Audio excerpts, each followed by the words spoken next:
नमस्कार साथियों, मैं देवनारायण सेन स्वागत करता हूं आप सभी का उड़ान एस एकेडमी के ई लर्निंग प्लेटफॉर्म में। जैसे कि आप सभी को पता है कि हमारे संस्थान के द्वारा प्रीलिम्स जयते सीरीज का आयोजन किया जा रहा है। उसी को आगे जारी रखते हुए मैं विज्ञान के महत्वपूर्ण एमसीक्यूज को लेकर आपके सामने उपस्थित हुआ हूँ। लास्ट वीडियो में हम लोगों ने देखा था कैसे जीव विज्ञान से महत्वपूर्ण एमसीक्यूज को पूछा जा रहा है, उसको हमने सॉल्व किया था। आज मैं उसी कड़ी को जारी रखते हुए उसके आगे के प्रश्नों को लेकर आपके सामने उपस्थित हुआ हूँ। अगली वीडियो श्रृंखला में हम लोग देखेंगे भौतिक और रसायन विज्ञान के महत्वपूर्ण एमसीक्यूज। आगे बढ़ने से पहले आपके सामने एक जानकारी रखना चाहूंगा। हमारे संस्थान की तरफ से नया बैच 18 दिसंबर से शुरू किया गया है। ये जो बैच है सब इंस्पेक्टर भर्ती परीक्षा के लिए है, जो संचालित होगा हमारे सिटी प्लाजा वाली ब्रांच से। इस बैच का जो समय है शाम 5:30 से 8:30 बजे है। वही साथ ही साथ हमारे छत्तीसगढ़ व्यापम की अन्य परीक्षाएं जैसे आमीन पटवारी, आबकारी आरक्षक और अन्य परीक्षाओं की तैयारी तथा एडीयू हेतु भी उपयोगी जो बैच है 16 दिसंबर से आरंभ हो चुका है। इसका जो समय है 7:30 से 10:30 बजे तक है। ये भी हमारे सिटी प्लाजा वाले ब्रांच से ही संचालित किया जा रहा है। उसके अलावा 17 दिसंबर से सीजीपीएससी प्री प्लस मेंस के लिए इंटीग्रेटेड बैच जो है बाइलिंगुअल आयोजित किया जा रहा है। ये जो है 17 दिसंबर से शुरू हो चुका है, पंजीयन अभी जारी है। ये क्लास भी हमारे सिटी प्लाजा वाले ब्रांच से संचालित किया जा रहा है। एवं नया बैच 30 दिसंबर 2024 से आरक्षक भर्ती, नगर सैनिक भर्ती और फॉरेस्ट गार्ड के लिए शुरू किया जा रहा है। ये जो क्लास है इसमें गणित और रीजनिंग की कक्षाएं जो है बेसिक से लिया जाएगा हमारे रवि सर के द्वारा। यहां हमारी क्लास की विशेषता है आपको संपूर्ण तैयारी करवाई जाएगी, विषय विशेषज्ञ द्वारा आपका क्लास लिया जाएगा। पंजीयन प्रारंभ हो चुका है। अधिक जानकारी के लिए आप हमारे संस्थान के नंबर पर या दिए गए नंबर पर कांटेक्ट करके पंजीयन करा सकते हैं। चलिए हम लोग बढ़ते हैं अब अपने प्रश्न की तरफ। आज का हमारा पहला प्रश्न है, मानव मस्तिष्क का भाग जो लैंगिक व्यवहार, उत्तेजना की अभिव्यक्ति, खुशी, गुस्सा, डर इत्यादि का नियंत्रण करता है वो कौन सा है? तो यहां पर हम देखते हैं हमारा जो मस्तिष्क है उसके 3 भाग है। मानव मस्तिष्क का 3 भाग है। एक को हम लोग बोलते हैं फोर ब्रेन, दूसरे को बोलते हैं मिड ब्रेन और तीसरे को बोलते हैं हाइंड ब्रेन। इसमें जो हाइंड ब्रेन है जिसको हम लोग पश्च मस्तिष्क बोलते हैं, इसके 3 पार्ट है, सेरिबेलम, पोन्स और मेडुला ऑब्लोंगेटा।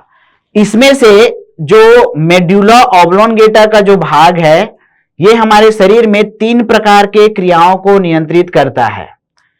बॉडी बैलेंसिंग का कार्य को नियंत्रित करता है, ये स्पीकिंग कैपेसिटी को नियंत्रित करता है और ये हमारे शरीर में मसल्स कॉन्ट्रैक्शन को नियंत्रित करता है।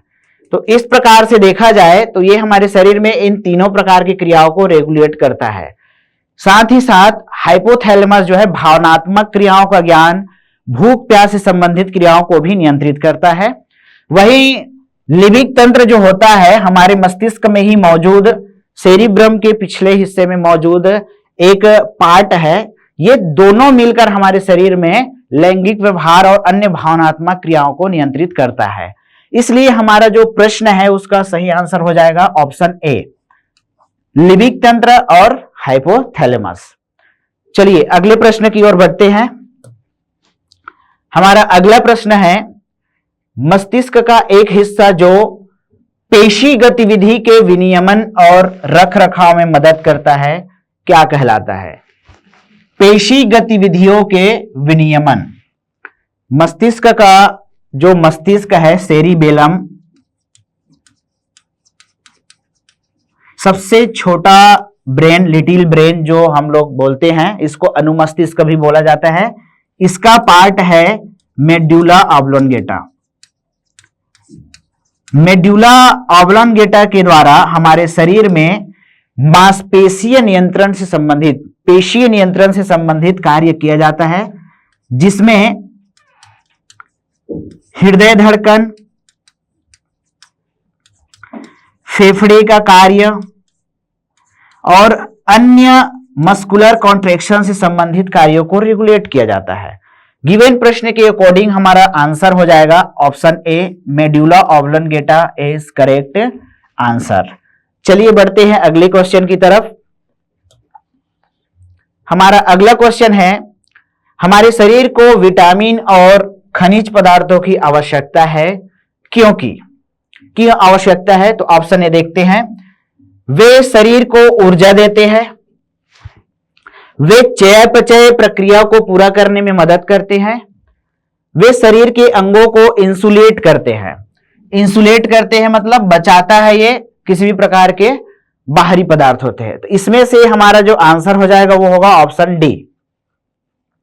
इनमें एक से अधिक जो है ऑप्शन आ जाएगा या इनमें से सभी जो है हमारे आंसर हो जाएंगे। विटामिन और मिनरल्स की बात करें तो मानव शरीर में जो विटामिन होते हैं वो दो प्रकार के होते हैं। एक होते हैं फैट सॉल्यूबल, इसको हम लोग बोलते हैं वसा में घुलनशील। वसा में घुलनशील जो विटामिन होते हैं वो होते हैं ए, डी, ई और के। वही हम लोग दूसरे विटामिन की बात करें तो वो होता है वाटर सॉल्यूबल। वाटर सॉल्यूबल या इसको हम लोग बोलते हैं जल में घुलनशील। जल में घुलनशील विटामिन में आएगा विटामिन बी और सी। विटामिन बी का पूरा सीरीज B1, B2, B3 से लेकर के B12 तक के सभी विटामिन आ जाएंगे। ये दोनों विटामिन हमारे शरीर में क्या करता है? जैविक क्रियाओं के नियंत्रण के लिए, बीमारियों से बचाने के लिए, चयापचय दर में मदद करने के लिए, सभी प्रकार के कार्यों को करने के लिए जिम्मेदार होता है। ये वसा की उपस्थिति में प्रॉपर तरीके से सिंथेसिस होता है और ये पानी के प्रेजेंस में प्रॉपर तरीके से सिंथेसिस होता है। सिंथेसिस होना मतलब संश्लेषित होना या अच्छी तरह से कार्य कर पाना। वही हम देखते हैं मिनरल्स के बारे में। तो ये जो मिनरल्स होते हैं, खनिज, जैसे हम बात करें कैल्शियम हो गया, लौह तत्व हो गया, आपका जिंक हो गया, ये सब हमारे शरीर में चयापचय क्रियाओं को करने में मदद करते हैं, या तो उसको स्टिमुलेट करते हैं या स्वयं करते हैं। तो इस प्रकार से हमारे शरीर में विटामिन्स और मिनरल्स का जो है उपयोग होता है। हमारे प्रश्न के अकॉर्डिंग अगर हम बात करें तो हमारा आंसर हो जाएगा option D is correct answer. चलिए अगले प्रश्न की तरफ बढ़ते हैं। हमारा अगला प्रश्न है, वैश्विक महामारी के समय में डॉक्टरों ने विटामिन सी से भरपूर भोजन ग्रहण करने के लिए कहा था या इसकी मात्रा को बढ़ाने के लिए कहा था। क्यों कहा था? तो देखिए, जो अभी वैश्विक महामारी कोरोना आया था, इस समय लोगों के शरीर में प्रतिरक्षा जो है वो प्रॉपर तरीके से मजबूत था, तो उन्हें काफी हद तक जो है बीमारी से सुरक्षा प्राप्त था। लेकिन हम लोग क्या देख पाते हैं, जो हमारे शरीर का जो इम्यूनिटी है, प्रतिरक्षा तंत्र है, उसमें ये जो विटामिन सी है ये इम्यून सिस्टम को मजबूत करने में मदद करता है।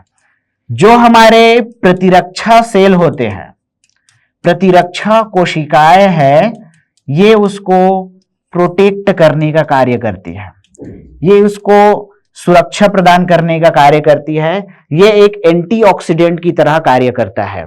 वही अगर हम लोग बात करें विटामिन सी के बारे में, तो ये हमारे शरीर में घावों को भरने में मदद करता है, जो वुंड्स होता है उसको भरने में मदद करता है। विटामिन सी की कमी से जो बीमारी होती है, जिसको हम स्कर्वी बोलते हैं, ये जो मसूड़े में खून आना, मसूड़ों में खून, नाक से, दांत से, इन सब को रोकने में कारगर होता है। इस प्रकार हम देख पाते हैं कि विटामिन जो सी है वो पूरी तरह से बहुत सारे चीजों के लिए उपयोगी है। हमारे प्रश्न के अकॉर्डिंग हमारा जो आंसर है वो हो जाएगा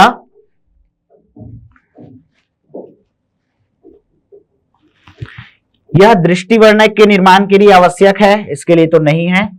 यह दांतों एवं अस्थियों को स्वस्थ रखता है। यह संक्रमण के विरुद्ध लड़ने की प्रतिरोधक प्रदान करता है। इनमें एक से अधिक। तो यहां पर याद रखना, ये जो है हमारे गिवन क्वेश्चन के अनुसार ऑप्शन जो सी है वो सही हो जाएगा। ये जो है विभिन्न संक्रमण के विरुद्ध जो है लड़ने के लिए हमें प्रतिरोधकता प्रदान करता है। दांतों एवं हड्डियों को स्वस्थ रखने के लिए हमें चाहिए कैल्शियम और विटामिन डी। कैल्शियम जो होता है ये हमारे दांतों और हड्डियों में मौजूद होता है। विटामिन डी और कैल्शियम एक दूसरे के पूरक है, ये एक दूसरे के साथ मिलने पर ही काम करते हैं। और आपको पता है कि हमारे अस्थियों का निर्माण, दांतों का जो निर्माण है वो इन्हीं सब मिनरल से मिलकर हुआ है। चलिए बढ़ते हैं अगले प्रश्न की तरफ। हमारा जो अगला प्रश्न है वो है, निम्नलिखित में से खाने के एक समूह का चयन कीजिए जिसका प्रत्येक खाद्य पदार्थ आयरन से समृद्ध हो। आयरन या लौह तत्व, एफी फेरस जिसको हम लोग बोलते हैं। तो गिवन क्वेश्चन में हमारा जो ऑप्शन है देखते हैं। ऑप्शन ए आंवला, पालक, गुड़। ऑप्शन बी आंवला, गोभी और टमाटर। सी में आंवला, गोभी और पालक है और डी में गुड़, आंवला और टमाटर है। गिवन क्वेश्चन की अगर हम लोग बात करें तो ऑप्शन नंबर ए जो है हमारा सही आंसर हो जाएगा। आंवला, पालक और गुड़ में पर्याप्त मात्रा में आयरन पाया जाता है। अब हमारे शरीर में जो लौह तत्व है ये रक्त निर्माण के लिए आवश्यक है। हम क्या देख पाते हैं, जो हमारा आरबीसी होता है, रेड ब्लड सेल, इसमें एक प्रोटीन और वर्णक से बना पदार्थ होता है जिसको हम बोलते हैं हीमोग्लोबिन। हीमोग्लोबिन, ये जो हीमोग्लोबिन होता है ये दो प्रकार की चीजों से निर्मित है। एक तो है हिम भाग और एक है हमारा ग्लोबिन। ये जो हिम भाग है ये एक पिगमेंट होता है, ये एक वर्णक है और ये बना होता है लौह तत्व से। और इसी लौह तत्व से बने होने के कारण ही ये जो है रक्त को लाल रंग प्रदान करता है और ऑक्सीजन के परिवहन के लिए जो है हिम वाले भाग को ये जिम्मेदार बनाता है। वही ग्लोबिन जो है एक प्रकार का प्रोटीन है और ये कार्बन डाइऑक्साइड के परिवहन के लिए जिम्मेदार होता है। तो हम क्या देख पा रहे हैं, हीमोग्लोबिन का एक प्रमुख घटक जो है यहां पर आप आयरन या लौह तत्व को देख पा रहे हो। इसलिए ये जो है हमारे खाद्य पदार्थ में प्रॉपर तरीके से होने चाहिए। प्रश्न के अकॉर्डिंग हमारा सही आंसर हो जाएगा ऑप्शन ए, आंवला, पालक और गुड़। चलिए अगला क्वेश्चन देखते हैं। हमारा अगला क्वेश्चन है, कैल्शियम एवं फास्फोरस के उपयोग एवं धारण के लिए आवश्यक है। कैल्शियम और फास्फोरस के उपयोग एवं धारण के लिए कौन सा जो है आवश्यक है, ऑप्शन में देखते हैं। Vitamin A, vitamin C, vitamin D या विटामिन के। कैल्शियम और फास्फोरस के लिए हमारा आंसर हो जाएगा ऑप्शन सी, विटामिन डी। हमारे शरीर में एक ग्लैंड है और ग्लैंड के द्वारा ना एक हार्मोन सिक्रेट किया जाता है, पैराथार्मोन। पैराथार्मोन, ये जो पैराथार्मोन हार्मोन है हमारे शरीर में विटामिन डी के सक्रिय रूप से कार्य करने के लिए आवश्यक होता है। ये जो पैराथार्मोन हार्मोन है विटामिन डी को सक्रिय रूप से कार्य कराने के लिए जिम्मेदार तो है ही साथ विटामिन डी तभी कार्य करता है प्रॉपर तरीके से जब उसको मिलता है कैल्शियम। मतलब अगर विटामिन डी की कमी है बॉडी में तो कैल्शियम की कमी भी स्वतः ही हो जाएगी। एक दूसरे के पूरक तरीके से ये कार्य करता है। तो यहां पर गिवन प्रश्न के अकॉर्डिंग हमारा आंसर क्या हो जाएगा, option C, vitamin D is correct answer. अगला क्वेश्चन देखते हैं। अगला क्वेश्चन है, अस्थि सुशीरता या ऑस्टियोपोरोसिस नामक बीमारी निम्न में से किसकी कमी से होती है। यहां पर विटामिन का नाम दिया हुआ है, हमें इसको पहचानना है। देखिए विटामिन ए हमारा नहीं होगा, विटामिन बी भी नहीं होगा, विटामिन डी जो है हमारा सही हो जाएगा। यहां पर देखिए ऑस्टियोपोरोसिस या अस्थि सुशीलता क्या होता है, विटामिन डी और फास्फोरस भी होता है यहाँ पर। इन दोनों की कमी से हमारे हड्डियों में छोटे छोटे पोर्स बन जाते हैं। ये पोर्स जो होता है हमारे हड्डी को बना देता है भंगुर, फ्रजाइल कर देता है। थोड़े से चोट लगने पर ये जो हड्डी है इसकी चटकने की संभावना होती है। ज्यादातर उठने बैठने वाली जगहों पर, कूल्हे की हड्डियों पर, कलाई में, पैर की हड्डियों में चोट लगने की संभावना होती है।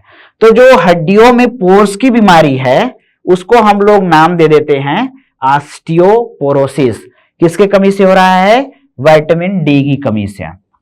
वही अगर हम लोग बात करें तो बच्चों में अगर विटामिन डी की कमी हो जाती है तो वहां पर रोग होता है एक रिकेट्स। ये जो रिकेट्स होता है इसमें अस्थियां जो है विकृत हो जाती है, बेंड हो जाती है और बच्चों में ये विकृति का कारण बनता है। वहीं अगर हम लोग देखें बड़ों में तो विटामिन डी की कमी से एक रोग होता है जिसको हम लोग बोलते हैं ऑस्टियोमलेशिया। सेम दोनों जो है विटामिन डी की कमी से हो रहा है, लेकिन नाम यहाँ पर रिकेट्स है, यहाँ पर ऑस्टियोमलेशिया है। इसमें क्या होता है? शरीर में दर्द होता है, जोड़ों में दर्द होता है, पूरे बॉडी में पेन रहता है। तो गिवन प्रश्न के अकॉर्डिंग हमारा आंसर हो जाएगा option C, vitamin D is correct. चलिए अगला क्वेश्चन देखते हैं। हमारा अगला क्वेश्चन है, इन्फ्लुएंजा रोग निम्नलिखित में से किसके कारण होता है? इन्फ्लुएंजा, इन्फ्लुएंजा के लिए जिम्मेदार होता है वायरस या विषाणु। ये जो इन्फ्लुएंजा रोग जो है इन्फ्लुएंजा वायरस के कारण होता है। इसका जो संक्रमण होता है सामान्य से लेकर के गंभीर स्थिति तक दोनों के लिए हो सकता है। तो इसमें समय रहते हमें ध्यान रखना है और इलाज करवाना है, तो ये जो बीमारी है बहुत ही जल्दी ठीक हो जाता है। चलिए अगला क्वेश्चन देखते हैं। नेक्स्ट क्वेश्चन है, नार्कोलेप्सी किससे संबंधित एक बीमारी है? नार्कोलेप्सी जो है हमारे शरीर में जब मस्तिष्क में जो सिग्नलिंग होता है, जो सिग्नल्स होते हैं उसमें अनियमितता हो जाता है, उस प्रकार की स्थिति में हो जाता है। नार्कोलेप्सी में क्या होता है? अत्यधिक नींद आता है।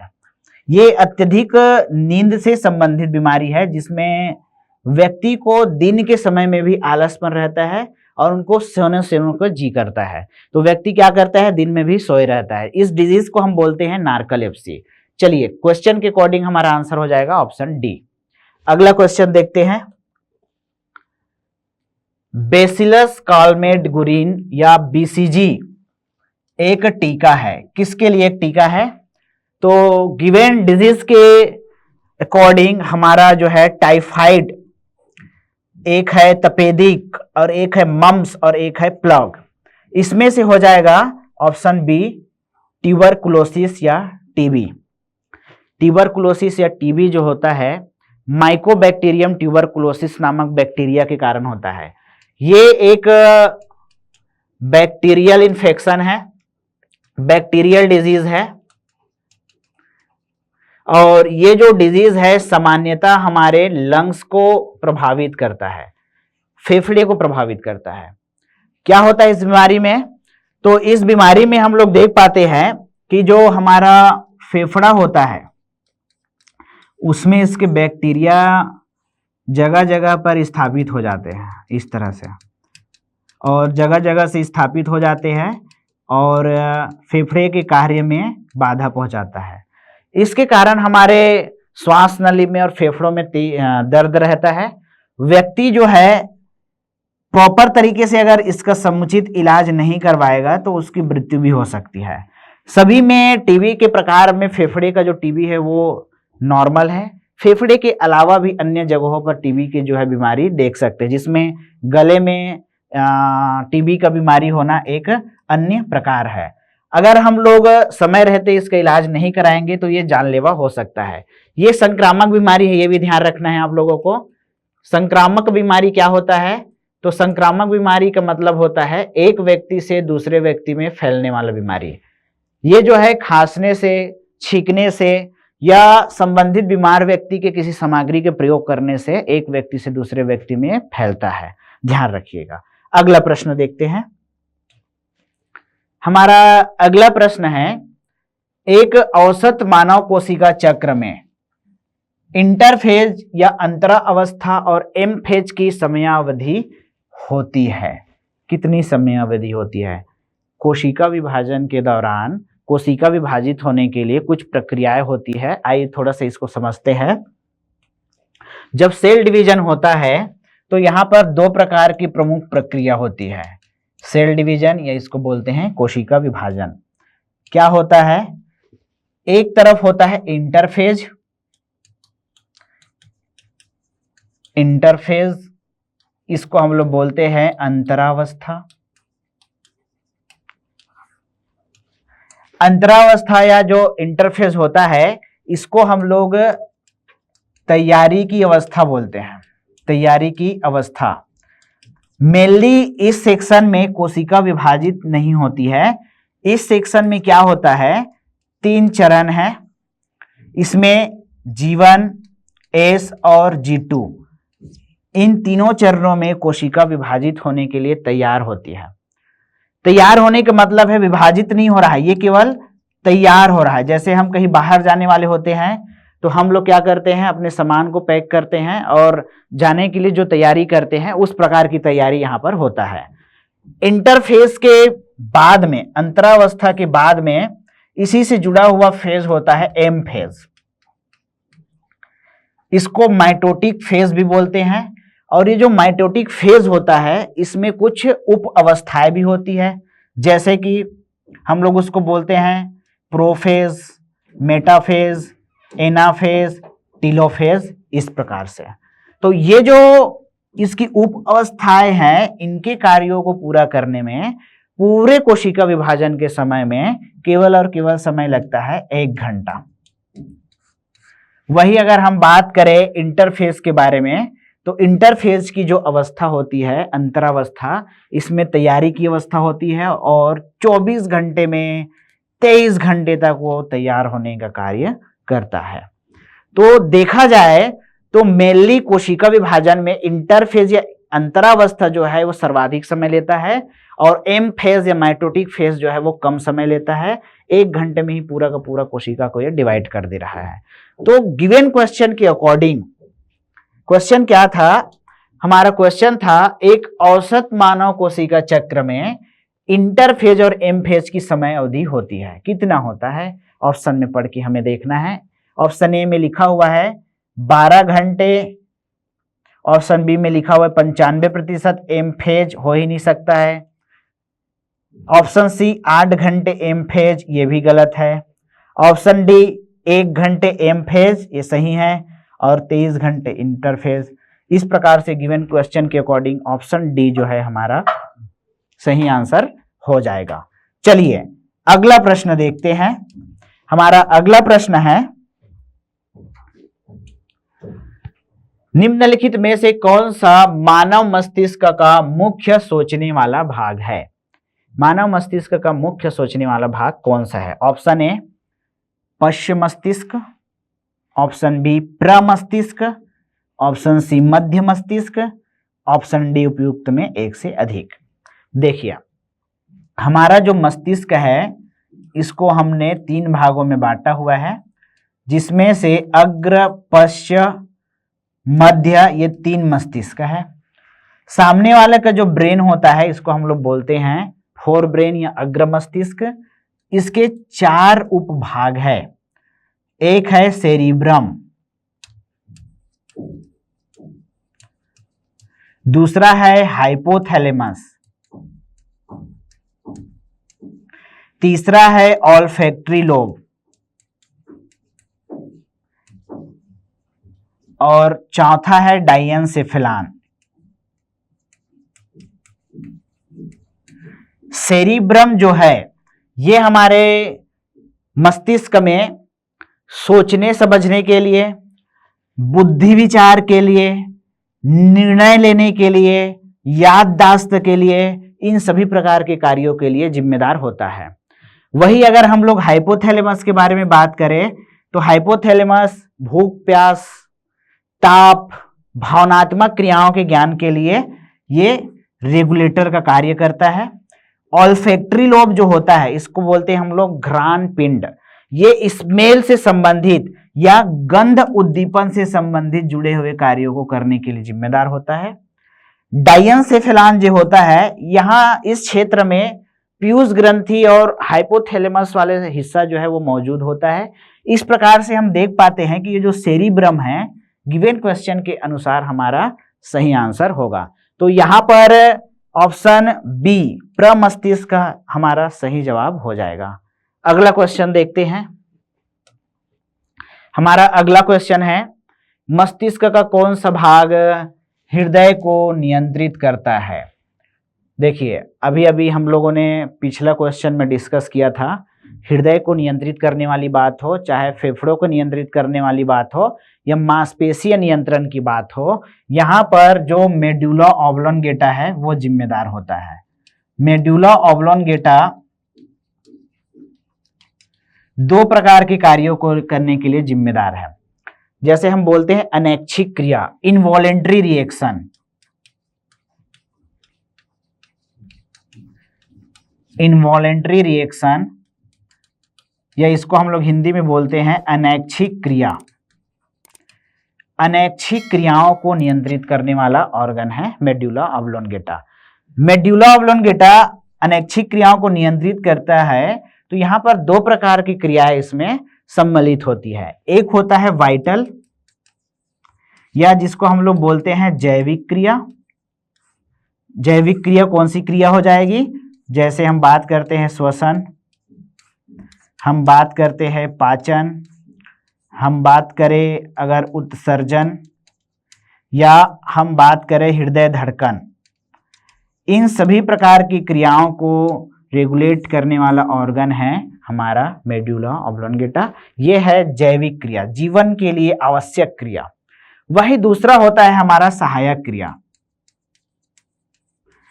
एसेसरी या सहायक क्रिया होता है। ये ऐसी क्रियाएं हैं जो हमारे जैविक क्रियाओं में सहायक क्रिया के रूप में जुड़ा होता है। इसके एग्जाम्पल के बारे में बात करें तो जैसे हम बात करते हैं हिकअप्स, हिकअप्स या हिचकियाना, छींकना, स्नीजिंग इसमें शामिल है। खर्राटे लेना, स्नोरिंग, ये इसमें शामिल है। डकार या बर्प, ये इसमें शामिल है। इस प्रकार हम क्या देख पाते हैं, मेडुला ऑब्लोंगेटा इन सारे महत्वपूर्ण कार्यों का नियंत्रण करता है। प्रश्न में पूछा गया है कौन सा भाग हृदय को नियंत्रित करता है। प्रश्न में दिया हुआ है मेरुरज्जु, नहीं होगा। मेडुला ऑब्लोंगेटा ऑप्शन बी जो है हमारा करेक्ट आंसर हो जाएगा। चलिए अगला क्वेश्चन देखते हैं। हमारा अगला क्वेश्चन है, रक्त में ऐसी कोशिकाएं होती है जो कीटाणुओं से लड़ने में सहायता प्रदान करती है। ये कोशिकाएं होती है, कौन सी कोशिकाएं हैं जो कीटाणुओं से लड़ने में सहायता प्रदान कर रहे हैं? जर्म्स जो है, देखते हैं। ऑप्शन ए श्वेत रक्त कोशिकाएं, ऑप्शन बी लाल रक्त कोशिकाएं, ऑप्शन सी पट्टिकाणु या प्लेटलेट्स, ऑप्शन डी उपयुक्त में एक से अधिक। हमारा जो क्वेश्चन है उसके अकॉर्डिंग हमारा जो आंसर होगा वो हो जाएगा श्वेत रक्त कोशिकाएं, व्हाइट ब्लड सेल। हमारा जो व्हाइट ब्लड सेल है उसमें 5 प्रकार के कंपोनेंट मिलकर कार्य करते हैं। अगर मैं उन पांचों को लिखूं यहाँ पर, तो यहाँ पर आप देख पाते हैं न्यूट्रोफिल। न्यूट्रोफिल जो है एक प्रकार का WBC का भाग है। इओसिनोफिल, इओसिनोफिल जो है WBC का भाग है। बेसोफिल WBC का भाग है। मोनोसाइट, लिम्फोसाइट,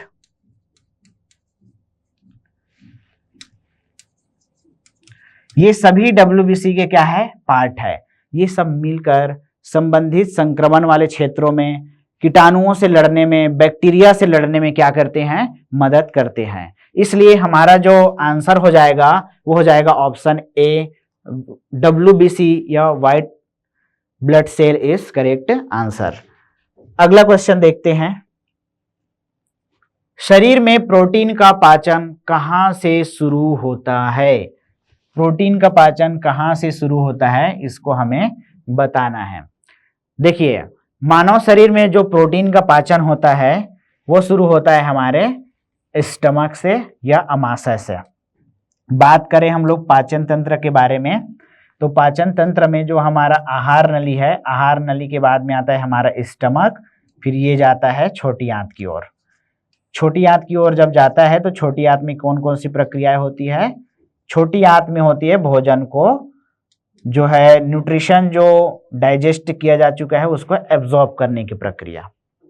ये जो आप लोग देख पा रहे हैं ये वाला जो स्ट्रक्चर है इसको बोलते हैं हम लोग अमाशय। और अमाशय की जो दीवार है उसकी कोशिकाओं द्वारा HCl और विभिन्न एंजाइम जो है सीक्रेट किए जाते हैं। इसी में प्रोटीन पाचक एंजाइम जो है पेप्सिन भी सीक्रेट होता है। पेप्सिन जो है जब सीक्रेट होता है तब ये होता है निष्क्रिय फॉर्म में, इनएक्टिव फॉर्म में होता है। और जब ये इनएक्टिव फॉर्म में होता है तो HCl के कांटेक्ट में आते ही एक्टिवेट हो जाता है और ये बन जाता है पेप्सिन। और पेप्सिन ही क्या करता है? हमारे शरीर में स्टमक में प्रोटीन के पाचन के लिए जिम्मेदार होता है। वही अगर हम लोग बात करें बच्चों के शरीर में प्रोटीन का पाचन कौन करता है, तो बच्चों के शरीर में पेप्सिन की जगह पर होता है रेनिन। रेनिन जो है प्रोटीन का पाचन करता है। ये जो रेनिन जो होता है दूध में उपस्थित प्रोटीन कैसिन का पाचन करने के लिए जिम्मेदार है। कैसिन के पाचन में ये भूमिका निभाता है, इसको कैल्शियम पैराकैसिनेट में बदल देता है। तो गिवन क्वेश्चन के अकॉर्डिंग हमारा सही आंसर हो जाएगा अमाशय या स्टमक। चलिए अगला क्वेश्चन देखते हैं। अगला क्वेश्चन है लार में निम्नलिखित में से कौन सा एंजाइम पाया जाता है? लार या इसको हम लोग बोलते हैं सलाइवा। हमारा जो मुख गुहा होता है, बक्कल कैविटी जो होता है, इसके बारे में थोड़ा सा हम लोग समझते हैं। ये जो हमारा मुख गुहा है इसमें 3 प्रकार की लार ग्रंथियां मौजूद होती है। एक होता है सबमैंडिबल, एक होता है पैरोटिड और एक जो होता है हमारा सब मैक्सिलरी। इसमें अगर हम लोग देखें तो 2 प्रकार के प्रमुख एंजाइम लार में मौजूद होता है। ओवरऑल जो है 2 प्रमुख एंजाइम यहां पर हम देखते हैं। एक को बोलते हैं एमाइलेज और एक होता है लाइसोजाइम। एमाइलेज को ही हम लोग टाइलिन भी बोलते हैं। ये जो एमाइलेज या टाइलिन है ये हमारे लार के द्वारा कार्बोहाइड्रेट के पाचन के लिए जिम्मेदार होता है, कार्बोहाइड्रेट।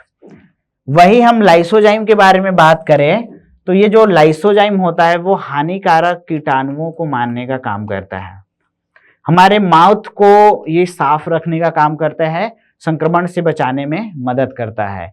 इस प्रकार से अगर हम क्वेश्चन के अकॉर्डिंग देखें तो लार में निम्नलिखित में से कौन सा एंजाइम पाया जाता है? पेप्सिन तो नहीं पाया जाता। पेप्सिन जो होता है हमने अभी अभी देखा है अमाशय में सीक्रेट होता है। ट्रिप्सिन भी नहीं पाया जाएगा। टाइलिन जो है हमारा सही आंसर हो जाएगा। चलिए बढ़ते हैं अगले प्रश्न की ओर। अगला प्रश्न देखते हैं। हमारा अगला प्रश्न है मानव आहार नाल में भागों का सही क्रम कौन सा है? आहार नाल या एलिमेंट्री कैनाल के बारे में बात हो रहा है। देखिए मानव आहार नाल की अगर हम लोग बात करें तो मानव आहार नाल होता है 8 से 10 मीटर लंबा। और मानव आहार नाल को समझने के लिए थोड़ा सा चलते हैं हम लोग एक रफ डायग्राम की तरफ। जो मानव आहार नाल होता है इसमें हम लोग क्या देखते हैं, अंगों का जो क्रम है वो किस प्रकार से यहाँ पर व्यवस्थित है। मैं आपके सामने एक रफली डायग्राम जो है बना रहा हूं समझने के लिए सीक्वेंस को।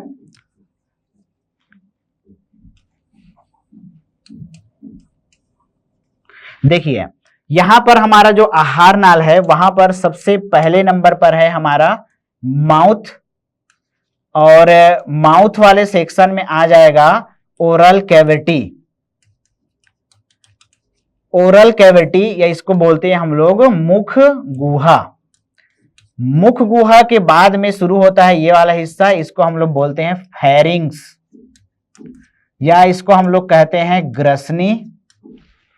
ग्रसनी के बाद जो लंबा नली होता है इसको बोलते हैं ग्रास नली या इसोफेगस,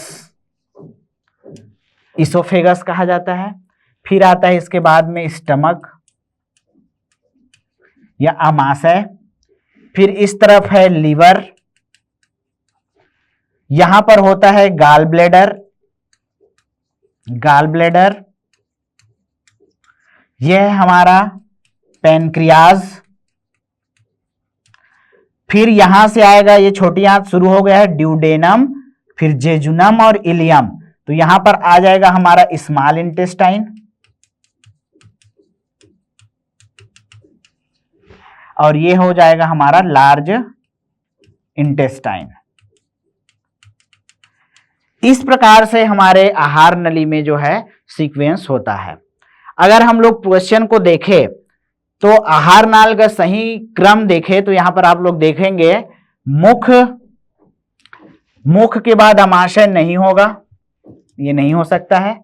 ऑप्शन बी मुख, ग्रास नली, आमाशय, क्षुद्रांत मतलब होता है छोटी आंत, बृहदांत मतलब होता है बड़ी आंत।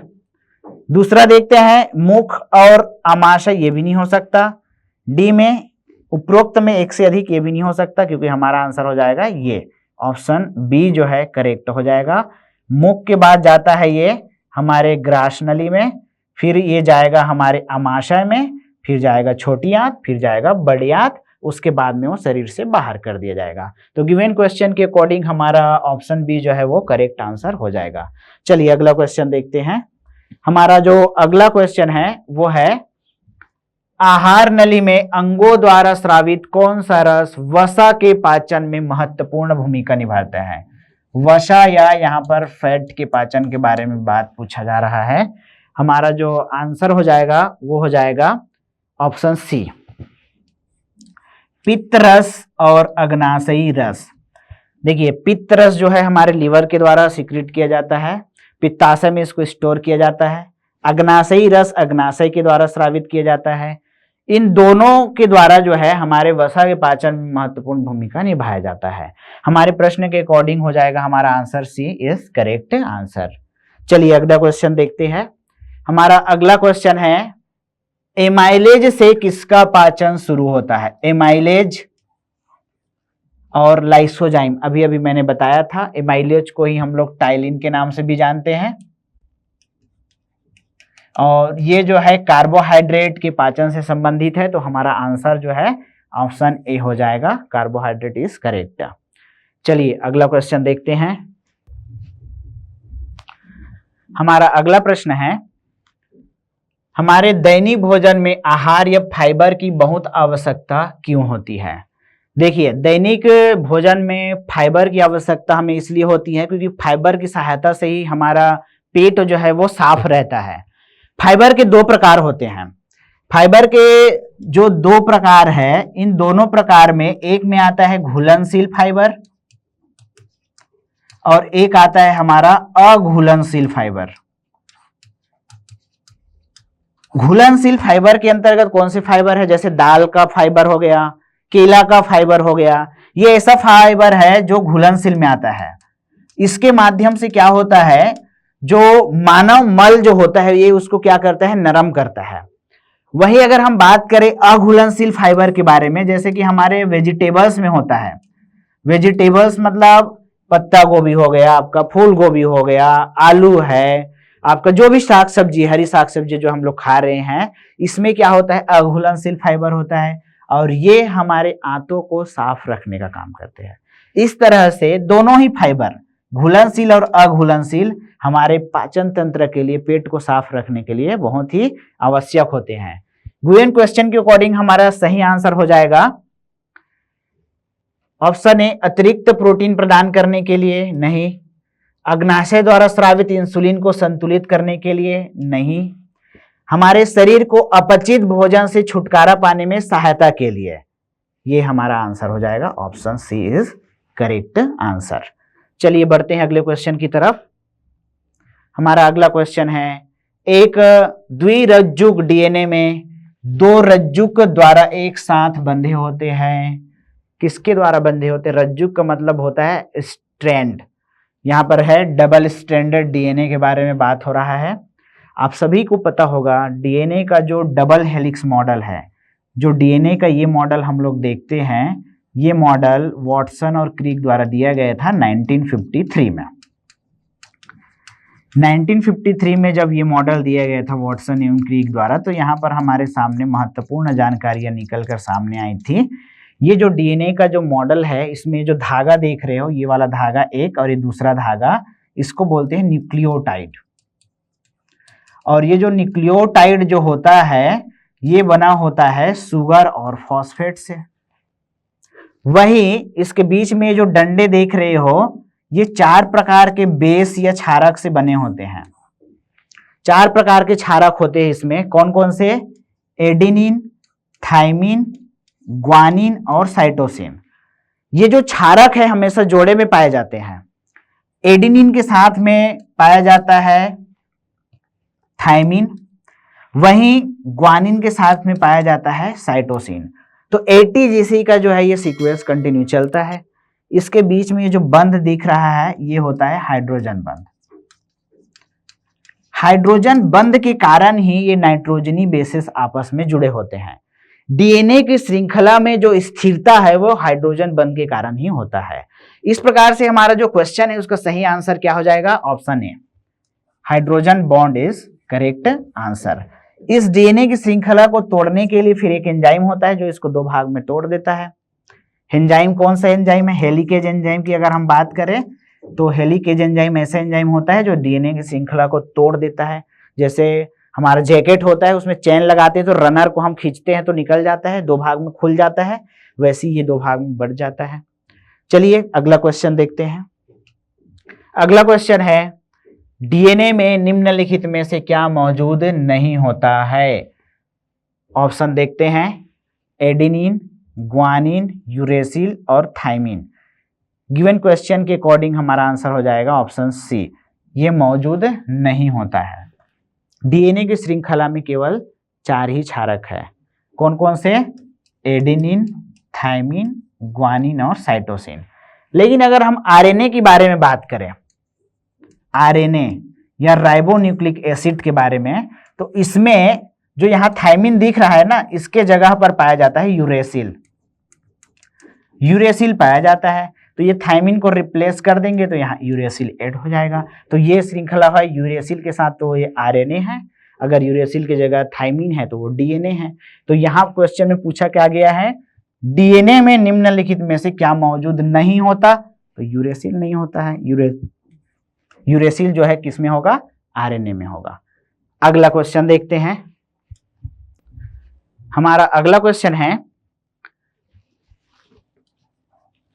यह विटामिन वसा में घुलनशील होता है। विटामिन दिया गया है और उसके बारे में बात हो रहा है। यह विटामिन वसा में घुलनशील होता है, रक्त का थक्का जमाने में मदद करता है। गोभी, फूल गोभी, पालक और अन्य हरी पत्तीदार सब्जियां इस विटामिन के स्रोत है। उपरोक्त कथन में किस विटामिन का उल्लेख किया जा रहा है? तो यहाँ पर पूछा जा रहा है रक्त का थक्का जमाने और अन्य चीजों के लिए कौन सी विटामिन जिम्मेदार है। गिवन क्वेश्चन के ऑप्शन में देखते हैं। विटामिन ई जो है रक्त के थक्का जमाने में जिम्मेदार नहीं होता है। विटामिन बी भी नहीं होता है। विटामिन के जो है हमारा आंसर हो जाएगा। देखिए विटामिन के जो है ये रक्त के थक्का जमाने के लिए आवश्यक होता है और रक्त का थक्का जमने का प्रक्रिया जो होता है 2 से 4 मिनट का होता है। 2 से 4 मिनट में रक्त का थक्का जो है वो जम जाना चाहिए। रक्त की थक्का जमने का जो प्रोसेस है उसे हीमोस्टेसिस के नाम से जानते हैं। और ये जो हीमोस्टेसिस प्रक्रिया है इसको शुरू करने के लिए जरूरी है विटामिन के का होना। रक्त का जो थक्का है वो हमारे शरीर के भीतर नसों में न जम जाए उसके लिए एक पदार्थ पाया जाता है, इसको हम लोग बोलते हैं हिपैरिन। हिपैरिन जो होता है इसके कारण रक्त का थक्का हमारे शरीर के अंदर नहीं जमता। जब वे हवा के कांटेक्ट में आता है तो निष्क्रिय हो जाता है और रक्त का थक्का जमाने के लिए विटामिन के अपना कार्य शुरू कर देता है। तो गिवन क्वेश्चन के अकॉर्डिंग हमारा आंसर हो जाएगा विटामिन के इज करेक्ट। अगला क्वेश्चन देखते हैं। अगला क्वेश्चन है, निम्नलिखित में से कौन सा विटामिन लाल रक्त कोशिकाओं के निर्माण के लिए महत्वपूर्ण है? आरबीसी के निर्माण के लिए, red blood cell. Vitamin E नहीं होगा। विटामिन बी12 जो है हमारा हो जाएगा सही आंसर। विटामिन बी12 जो है इसको हम लोग साइनोकोबालामिन के नाम से जानते हैं। एकमात्र ऐसा विटामिन है जिसमें कोबाल्ट धातु जो है वो पाया जाता है। ये जो विटामिन बी12 है ये आरबीसी के निर्माण के लिए जिम्मेदार है। आरबीसी का फॉर्मेशन अगर सही तरीके से होगा तभी हमारे मस्तिष्क में प्रॉपर तरीके से ऑक्सीजन पहुंचेगा, और प्रॉपर तरीके से ऑक्सीजन पहुंचेगा तो हमारा शरीर जो है स्वस्फूर्त रहेगा, हमारा जो है मन पढ़ने लिखने में लगेगा, चीज़ों को याद करने में मदद मिलेगी। क्योंकि आरबीसी में ही जो हम लोग पिगमेंट और प्रोटीन से बना हुआ एक एलिमेंट के बारे में पढ़ते हैं जिसको बोलते हैं एचबी, और एचबी ही तो oxygen HB plus O2, HB plus CO2 इनको कैरी करने के लिए जिम्मेदार होता है। अगर ये कम हो गया तो एक भी प्रभावित होगा, तो इससे क्या होगा, हमारे मस्तिष्क में दर्द, हमारे मस्तिष्क में प्रॉपर ऑक्सीजन की कमी होना, ये सारी समस्याएं हो जाएगी। तो इस तरह से हमारा आंसर हो जाएगा ऑप्शन B12 इज करेक्ट। हमारा अगला क्वेश्चन है, जब गुणसूत्रों में बिना विभाजन के कोशिका में विभाजन होता है तो उसे कहते हैं, गुणसूत्र मतलब होता है क्रोमोसोम।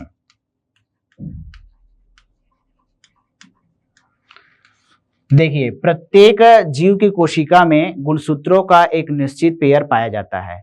ये जो मानव कोशिका है इसमें 23 जोड़ी में 23 पेयर में गुणसूत्र पाया जाता है। इसमें से 1 से 22 जोड़ा जो गुणसूत्र होता है इसको हम लोग बोलते हैं ऑटोसोम, और ऑटोसोम जो होता है ये हमारे शरीर के वृद्धि और विकास के लिए आवश्यक होता है। वहीं हम लोग बात करें 23वां पेयर के बारे में तो इसको हम लोग बोलते हैं सेक्स क्रोमोसोम, या इसको हम लोग बोलते हैं एलोसोम, और ये जो है जिम्मेदार होता है सेक्स डिटर्मिनेशन के लिए। तो जब सेल डिवीजन होता है तब क्या होता है, यही जो क्रोमोसोम है ये एक धागे के रूप में बदलता है, और जब धागे के रूप में बदलता है तो व्यवस्थित होकर गुणसूत्र की संरचना में ये क्या होता है, अरेंज होता है। अगर ये कार्य गुणसूत्र के फॉर्म में हो रहा है, मतलब गुणसूत्रों में विभाजन जब हो रहा है तो विभाजन जो है क्रोमेटिन धागा वाले लेवल से हो रहा है, तभी इसको हम लोग बोलेंगे समसूत्री अथवा अर्धसूत्री। अगर इसमें विभाजन नहीं हो रहा है, डायरेक्ट कोशिका ही विभाजित हो जा रही है 2 भाग में, तब उसको बोलते हैं हम लोग असूत्री विभाजन या एमाइटोसिस सेल डिवीजन। क्वेश्चन में क्या पूछा है, जब गुणसूत्र में बिना विभाजन के कोशिका विभाजन होता है, तो ये हो जाएगा हमारा ऑप्शन बी, असूत्री कोशिका विभाजन। इसमें जो सूत्र है, जो धागा है वो विभाजित नहीं हो रहा है, मतलब व्यवस्थित उसका अरेंजमेंट जो है वो यहाँ पर नहीं देखने को मिलता। अगला क्वेश्चन देखते हैं, निम्नलिखित में से कौन सा विटामिन जल में घुलनशील है? अभी अभी मैंने बताया था विटामिन बी और विटामिन सी जो है जल में घुलनशील विटामिन है, और हमारे क्वेश्चन में कहां पर है विटामिन बी और सी, ऑप्शन बी, ये हमारा करेक्ट आंसर हो जाएगा। चलिए अगला क्वेश्चन देखते हैं। अगला क्वेश्चन है हमारा, पेलाग्रा और स्कर्वी क्रमशः कौन से विटामिनों की कमी के कारण होती है? देखिए पेलाग्रा नामक जो डिजीज है ये मुख्यतः हमारे शरीर में कुपोषण से संबंधित बीमारी है। स्कर्वी जो होता है विटामिन सी की कमी से होने वाला बीमारी है, जिसमें मसूड़ों में, दांतों में जो है खून आता है, मसूड़ों में सूजन देखने को मिलता है। ये क्रमशः जो है हमारा विटामिन B3 और विटामिन सी की कमी से होता है। ऑप्शन जो बी है ये हमारा सही आंसर हो जाएगा। चलिए नेक्स्ट क्वेश्चन देखते हैं। हमारा अगला क्वेश्चन है, एक तरफ सूची दिया हुआ है और दूसरी तरफ जो है उस सूची से संबंधित तथ्य दिया हुआ है, हमें क्या करना है, मुख्य स्रोत के साथ इसको मिलाना है। सूची 1 में दिया हुआ है खनिज और सूची 2 में दिया हुआ है उससे संबंधित स्रोत, तो हमें इनके स्रोत के साथ इनको मैच करना है। देखिए लौह यहां पर दिया हुआ है आयरन, सूची 1 में दिया हुआ है लौह या आयरन, सूची 2 में इसके स्रोत ढूंढने हैं हमें। आयरन का स्रोत क्या होता है, आयरन का जो स्रोत होता है गिवन ऑप्शन में केलम खजूर तो नहीं होगा, पालक होगा, तो हमारा आंसर हो जाएगा इसका पालक।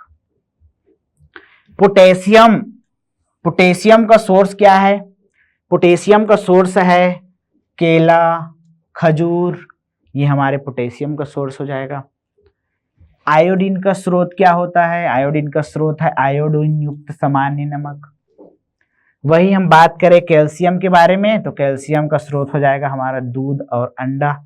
इस प्रकार से हमारा जो है खनिज और उसका मुख्य स्रोत जो है क्या होता है, सूची से जुड़ जाता है। तो इस प्रकार के क्वेश्चन जब आता है तो आपको ध्यान रखना है कि पूछ क्या रहा है और यहाँ पर दिए गए ऑप्शन में कितने ऑप्शन आपको नजर आ रहे हैं। अगर कोई आप एक को भी जानते हो, जैसे ए आयरन है और ए का दूसरा आ रहा है, तो आप ए आयरन ये दूसरा ऑप्शन में है और ए में यहाँ पर भी 2 है, तो इस तरह से आप क्या कर सकते हो, 50-50% का रेशियो भी बना के देख सकते हो। चलिए अगला क्वेश्चन देखते हैं। नेक्स्ट क्वेश्चन है हमारा, एक तरफ विटामिन का लिस्ट है और एक तरफ उसका रासायनिक यौगिक है या उसका रासायनिक नाम है। हमें क्या करना है, इसको सही जोड़ी सुमेलित करना है। विटामिन ए, विटामिन ए को हम लोग रासायनिक रूप में किस नाम से जानते हैं, विटामिन ए को हम लोग बोलते हैं retinol. Vitamin B, vitamin B जो होता है इसको हम लोग बोलते हैं थायमिन। विटामिन सी होता है हमारा स्कॉर्बिक एसिड और विटामिन डी जो होता है वो होता है हमारा, ये टोकोफेरॉल नहीं होगा, ये होगा कैल्सीफेरॉल, कैल्सीफेरॉल हो जाएगा और ये जो है हमारा क्या है, सही आंसर हो जाएगा। इस प्रकार से जो है आपको इस प्रकार के क्वेश्चन को हैंडल करना है। चलिए अगला क्वेश्चन देखते हैं। अगला क्वेश्चन है, प्रतिवर्ती क्रियाओं का नियंत्रण केंद्र। प्रतिवर्ती क्रिया को बोलते हैं रिफ्लेक्स एक्शन, मतलब ऐसी क्रिया जो हमारा शरीर तुरंत उसके प्रति क्या देता है, प्रतिक्रिया देता है, उसको हम बोलते हैं प्रतिवर्ती क्रिया। इसका जो नियंत्रण केंद्र होता है ये होता है गिवन ऑप्शन में, प्रमस्तिष्क में तो नहीं होता है, अनुमस्तिष्क में भी हमारा नहीं होता है। गिवन क्वेश्चन के अकॉर्डिंग हमारा आंसर होगा सी, कशेरुक रज्जु, इसको बोलते हैं हम लोग मेरुदंड या स्पाइनल कॉर्ड। ये क्या करता है, रिफ्लेक्स एक्शन का नियंत्रण केंद्र होता है। अगला क्वेश्चन देखते हैं। अगला क्वेश्चन है, मनुष्य में ताप नियमन, टेम्परेचर का रेगुलेशन किस अंग के द्वारा किया जाता है, नियंत्रित किया जाता है। तो ताप का नियंत्रण जो है हमारे मस्तिष्क में हाइपोथैलेमस के द्वारा किया जाता है। देखना यहां पर 2 प्रकार के पॉइंट है, ध्यान रखना है आप लोगों को। जो हमारा ब्रेन है, ब्रेन का जो सामने हिस्सा है, फोर ब्रेन जिसको बोलते हैं, यहां पर सेरिब्रम है और ये जो सेरिब्रम है ये गर्मी जो होता है इसका सेंस करने वाला ऑर्गन है, गर्मी से संबंधित चीजों को ये रेगुलेट करता है, उसको ये देखता है। वही अगर हम लोग बात करें हाइपोथैलेमस के बारे में, तो ये ताप या टेम्परेचर से संबंधित चीजों को रेगुलेट करता है।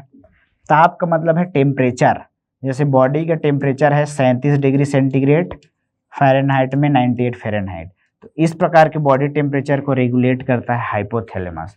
लेकिन गर्मी की बात करें, इन्वायरमेंटल गर्मी हो, जैसे कि एसी पंखा कूलर बंद कर दोगे तो गर्मी लग रहा है, वातावरण में गर्मी है, इससे संबंधित है हमारा सेरिब्रम, तो आपको ध्यान में रखना है। तो यहाँ पर क्या पूछा गया है, ताप नियमन किस अंग के द्वारा किया जाता है, तो ये होगा हमारा हाइपोथैलेमस। अगला क्वेश्चन देखते हैं। अगला क्वेश्चन है, मेरुरज्जु या स्पाइनल कॉर्ड के कार्य है। मेरुरज्जु या स्पाइनल कॉर्ड के क्या कार्य है। मेरुरज्जु या स्पाइनल कॉर्ड के कार्य में देखते हैं, मस्तिष्क से आने एवं जाने वाले उद्दीपनों का संवहन करना, प्रतिवर्ती क्रियाओं में समन्वय एवं नियंत्रण, दोनों ही कार्य हो जाएगा हमारा सही। इसलिए हमारा हो जाएगा ऑप्शन डी, ए और बी दोनों हो जाएगा। क्या करता है, स्पाइनल कॉर्ड जो होता है, मनुष्य का जो ब्रेन है, उसके ब्रेन से निकला हुआ एक धागे नुमा संरचना है जो 42 से 45 सेंटीमीटर लंबा होता है, अप्रोक्सीमेटली 45 सेंटीमीटर लॉन्ग होता है। ये जो स्ट्रक्चर है ये क्या करता है, शरीर से आने वाले सूचनाओं को मस्तिष्क तक और मस्तिष्क की सूचनाओं को इसके जरिए शरीर तक पहुंचाता है। तो हमारा आंसर क्या हो जाएगा, ए और बी दोनों करेक्ट हो जाएगा। अगला क्वेश्चन देखते हैं। हमारा अगला क्वेश्चन है, एक तरफ चिकित्सा उपकरण दिया हुआ है और एक तरफ उपयोग दिया हुआ है, इसको हमें क्या करना है, सही सुमेलित करना है। मेडिकल इक्विपमेंट में हम सबसे पहले देखते हैं CT scan, electrocardiograph, auto analyser और पेसमेकर। देखिए यहां पर जो आप लोग पेसमेकर देख रहे हो, जो आप जानते हो उसको अगर मैच करोगे तो आपका आंसर जो है वो जल्दी से बन सकता है। पेसमेकर क्या होता है, हृदय गति नियंत्रित करने वाला एक प्रकार का क्या है, हमारे शरीर में मौजूद प्राकृतिक रेगुलेटर है। यहां पर सीटी स्कैन क्या करता है, शरीर में असामान्यता को जांचता है। शरीर में असामान्यता को जांचने के लिए इसका उपयोग करते हैं। इलेक्ट्रोकार्डियोग्राफ ECG ये क्या करता है, हृदय में विकार का पता लगाता है। बच गया क्या, ऑटो एनालाइजर ये जैव रासायनिक तत्वों की जांच करने में मदद करता है। तो इस प्रकार से हमारा जो चिकित्सा उपकरण है उससे उपयोग को हमें क्या करना है, मैच करना है। आपको ध्यान ही रखना है, अगर सभी में आप किसी एक को जान रहे हो तो एक को जिसको जान रहे हो उसको मैच करके आप देखिए, हो सकता है आपका आंसर जो है वहां पर लग जाए। चलिए देखते हैं अगला क्वेश्चन। अगला क्वेश्चन है, मानव मस्तिष्क का वजन कितना होता है। ह्यूमन ब्रेन का जो वेट होता है, याद रखिएगा शरीर के कुल वजन का लगभग 2% तक भाग जो होता है हमारा ब्रेन का होता है। अगला क्वेश्चन देखते हैं। अगला क्वेश्चन है, निम्नलिखित में से रुधिर शर्करा स्तर को कौन नियंत्रित करता है। रुधिर शर्करा ब्लड शुगर के लेवल को कौन नियंत्रित करता है। गिवन क्वेश्चन में दिया हुआ है पीयूष ग्रंथि, लैंगरहेंस की द्वीपिकाएं, हाइपोथैलेमस और प्लीहा। देखिए जो हमारे अग्नाशय जो है पेनक्रियाज, अगर हम इसके टीएस को देखें, ट्रांसवर्स सेक्शन काट दे तो यहां पर हमें 3 प्रकार की कोशिकाएं दिखती है। एक प्रकार की कोशिकाएं जो है इसको हम लोग बोलते हैं लैंगरहेंस के द्वीप, हिंदी में हम लोग बोलते हैं लैंगरहेंस के द्वीप।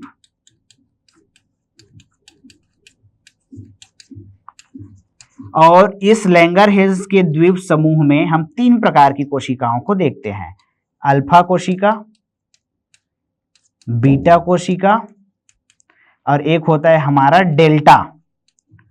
Delta cell. इसमें से ये जो अल्फा और बीटा है, अल्फा जो होता है ये हमारे शरीर में शर्करा के लेवल को बढ़ाने से संबंधित कार्य करता है। ग्लूकेगॉन हार्मोन जो होता है ये सिक्रीट करता है और ये शर्करा के लेवल को बढ़ाता है। बीटा सेल जो है इंसुलिन हार्मोन सिक्रीट करता है और इंसुलिन क्या करता है, शुगर को कम करता है, शर्करा के लेवल को ब्लड में कम करता है। डेल्टा क्या करता है, इन दोनों को रेगुलेट करता है। इस तरह से पेंक्रियाज का जो लैंगरहेंस का सेल है हमारा क्या हो जाएगा, आंसर में सही हो जाएगा। चलिए अगला क्वेश्चन देखते हैं। नेक्स्ट क्वेश्चन है, मनुष्य के नवजात शिशु को स्तन ग्रंथि से निकले पहले स्राव को पिलाया जाता है जिसे कोलोस्ट्रम कहते हैं। कोलोस्ट्रम डैश प्रदान करता है। कोलोस्ट्रम क्या प्रोवाइड कराता है, तो कोलोस्ट्रम जो होता है माँ का पहला गाढ़ा पीला दूध होता है और ये जो है बच्चे के शरीर में रोग प्रतिरोधक शक्ति या इम्यूनिटी प्रदान करता है। आपको याद रखना है, माँ का पहला गाढ़ा पीला दूध बच्चे को रोगों से लड़ने में शक्ति प्रदान करता है। अगला क्वेश्चन देखते हैं। अगला क्वेश्चन है, निम्नलिखित में से कौन सा हार्मोन मानव शरीर में कोशिकाओं द्वारा ग्लूकोज के अंतर्ग्रहण के लिए अनिवार्य है। ग्लूकोज के अंतर्ग्रहण, यहां पर ध्यान रखना है, ऑप्शन देखते हैं, GH, TSH, insulin, cortisol. Glucose के अंतर्ग्रहण के लिए हमारा कॉर्टिसोल जो है वो जिम्मेदार होता है। कॉर्टिसोल क्या है? कॉर्टिसोल जो है एक प्रकार का ऐसा हार्मोन है जो मानव में भय से संबंधित, चिंता से संबंधित, तनाव से संबंधित चीजों को रेगुलेट करने का कार्य करता है। ये जो है एक विशेष हार्मोन है जो खतरे के समय हमारे शरीर को क्या करता है? आगाह करता है। बाकी जो हार्मोन है ये इसके सही जवाब नहीं होंगे। ऑप्शन डी जो है हमारा करेक्ट आंसर हो जाएगा। इस प्रकार से ये आज के हमारे वीडियो श्रृंखला का जो है अंतिम एमसीक्यूज था। इसी प्रकार के वीडियोस को देखने के लिए जुड़े रहिए उड़ान परिवार के साथ। आगे आने वाले जयते सीरीज के वीडियो को आप लगातार देखते रहिए। वीडियो अगर आपको अच्छा लगता है तो लाइक, शेयर, सब्सक्राइब करना ना भूलें। मैं अब अगले वीडियो को जब लेकर आऊंगा तब हम लोग केमिस्ट्री या भौतिक विज्ञान के महत्वपूर्ण एमसीक्यूज को सॉल्व करेंगे। तो मिलते हैं अगले वीडियो में, तब तक के लिए धन्यवाद।